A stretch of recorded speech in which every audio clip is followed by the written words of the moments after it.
Hello guys, আজ বাবাকে tiffin দিতে আমি আর ছোট বাবু এসেছিলাম। তো এই একটা দোকানের সামনে এখন বসে আছি। একটু এই দোকানদারের সাথে আমার একটু প্রয়োজন আছে, একটা দরকার আছে। এটা একটা পার্লার, লেডিস পার্লার। তো এখন দোকানটা খোলেনি, একটু পরে খুলবে, সেই জন্য আমি দিদিটার জন্য এখন অপেক্ষা করছি। আর ছোটবাবুকে একটা আইসক্রিম কিনে দিয়েছি, ছোটবাবু এখন আইসক্রিম খাচ্ছে। হাই করে দাও বাবু বন্ধুদের। ফাইনালি পার্লারটা খুলেছে, তো আপনাদেরকে একটু দেখাই, এই দেখুন।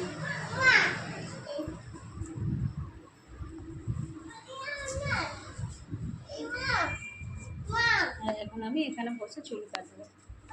তো গাইস, চুল কাটা তো আমার হয়েই গেছে। তো আপনাদেরকে একবার দেখাই এই পার্লারটার মধ্যে কি কি জিনিসপত্র রাখা আছে। দেখুন বন্ধুরা, কত কি জিনিসপত্র রাখা আছে। ইমিটেশনেরও অনেক কিছু রাখা আছে।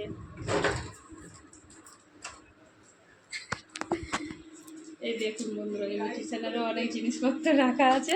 আপনারা যদি চান এই পার্লারে আসতে পারেন। এই দিদিটা খুব সুন্দরভাবেই সবাইকে কাজ করে দেয়।